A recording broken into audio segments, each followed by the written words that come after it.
Hello বন্ধুরা, টাকা দেশের অর্থনীতির তথ্য সঞ্চালক। এটি একটি দেশের উন্নতি ও পতনের মধ্যে বিশাল ভূমিকা পালন করে থাকে। টাকার সঠিক ব্যবহার করলে দেশকে শক্তিশালী এবং সমৃদ্ধ করা সম্ভব হয়। আবার টাকার অপব্যবহার বা সংকট দেশের অর্থনীতি ও সমাজকে ধ্বংসের দিকে ঠেলে দিতে পারে। টাকার সঠিক ব্যবহারে বিনিয়োগ বৃদ্ধি পায়, কর্মসংস্থান সৃষ্টি হয় এবং সামাজিক সেবা উন্নত হয়, যা দেশের সামগ্রিক উন্নয়নকে সহায়তা করে থাকে। এদিকে টাকার অপব্যবহার দুর্নীতি, মুদ্রাস্ফীতি এবং ঋণের বোঝা সৃষ্টি করতে পারে, যা দেশের অর্থনীতির জন্য অনেক বিপর্যয়কর। এছাড়া টাকা সংকট বৈদেশিক বাণিজ্য, বিনিয়োগ এবং ব্যাংকিং সেক্টরের সমস্যা সৃষ্টি করে দেয়। এই ভিডিওতে আমরা এই সম্পর্কে বিস্তারিত আলোচনা করব, কিভাবে টাকা দেশের উন্নয়ন বা পতনে প্রভাব ফেলে থাকে এবং এর সঠিক ব্যবহার করলে দেশ কোথা থেকে কোথায় পৌঁছে যাবে। এই সম্পর্কে জানতে পুরো ভিডিওটি দেখতে থাকুন। যদি নতুন হয়ে থাকেন তাহলে অবশ্যই চ্যানেলটিকে সাবস্ক্রাইব করে দিয়েন। চলুন শুরু করা যাক। আসুন প্রথমেই দেখে নিই টাকার যদি সঠিক ব্যবহার হয় তাহলে এর প্রভাবে দেশে কি ঘটে। টাকার সঠিক ব্যবহার হলে কি কি সুবিধা হয়? যখন দেশে টাকা সঠিকভাবে বিনিয়োগ করা হয়, নতুন ব্যবসা ও শিল্প কারখানা গড়ে ওঠে। এটি উৎপাদন বৃদ্ধি করে এবং কর্মসংস্থান সৃষ্টি করে। এর ফলে জনগণের আয় বাড়ে এবং অর্থনীতি শক্তিশালী হয়। সামাজিক সেবা উন্নয়ন। টাকার সঠিক ব্যবহারে শিক্ষা ও স্বাস্থ্য খাতে বিনিয়োগ বৃদ্ধি পায়।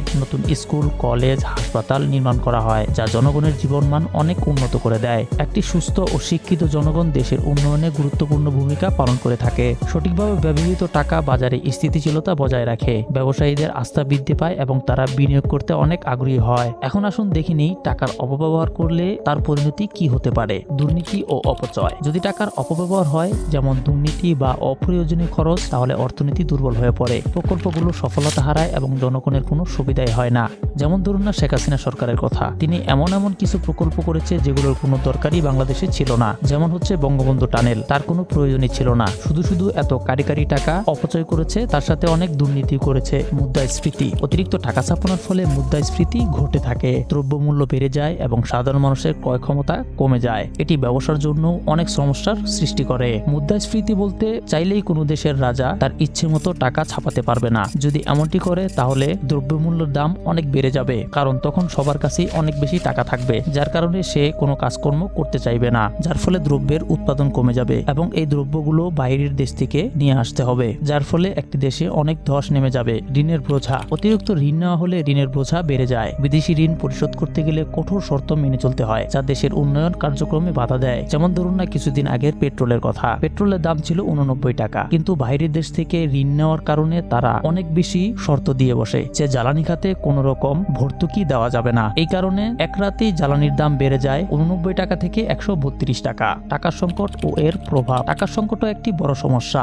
বৈদেশিক মুদ্রার সংকট হলে আন্তর্জাতিক বাণিজ্য বাধা সৃষ্টি হয়, আমদানি করতে সমস্যা হয় এবং পণ্যের দাম অনেক গুণ বেড়ে যায়। এটি দেশের বাজারে অনেক সংকট সৃষ্টি করে। যেমন ধরুন ইন্ডিয়া থেকে আমরা কোনো দ্রব্য কিনে নিয়ে আসবো, এখন বাংলাদেশের টাকা দিয়ে তো আর সেই দেশের কোনো দ্রব্য কেনা যাবে না, তাই না? ইন্টারন্যাশনাল যে মানি সাপোর্ট করে সেই মানি দিয়েই কিন্তু সেই দ্রব্যগুলো কিনতে হবে। সব দেশেই কিন্তু ইন্টারন্যাশনালি ডলার সবাই সাপোর্ট করে থাকে। তা এখন ওই দেশ থেকে আমাদের কিন্তু ডলারের মাধ্যমেই দ্রব্যগুলো কিনে নিয়ে আসতে হবে। এখন দেশের বাজারে যদি ডলারই না থাকে তাহলে সেই দেশ থেকে আমরা সেই দ্রব্যটি কিনে কিভাবে নিয়ে আসবো, যার কারণে সেই দ্রব্যের দাম দেশের মধ্যে অনেক গুণ বেড়ে যায়। যেমন ধরুন না বর্তমানে বাংলাদেশে ব্রয়লার মুরগির দাম অনেক গুণ বেশি, কারণ হচ্ছে বাংলাদেশে ডলার রিজার্ভ কম থাকার কারণে অন্য দেশ থেকে মুরগিকে খাওয়ানোর জন্য এই ফিডগুলো আনা যাচ্ছে না, যার কারণে ব্রয়লার মুরগির দাম বেড়ে গেছে এবং ডিমেরও অনেক গুণ দাম বেড়ে গেছে। যদি অন্য দেশ থেকে এই ফিডগুলো আনা যেত তাহলে কিন্তু এই ব্রয়লার মুরগির দাম অনেক গুণ কমে যেত। ব্যাংকিং সেক্টরের সমস্যা। ব্যাংকিং সেক্টরে টাকা সংকট হলে ব্যাংকগুলো ঋণ দিতে পারবে না, যা ব্যবসার উন্নয়ন ও ব্যক্তিগত ঋণ ব্যবস্থাপনায় সমস্যা তৈরি করবে। এটি অর্থনৈতিক স্থিতিশীলতার জন্য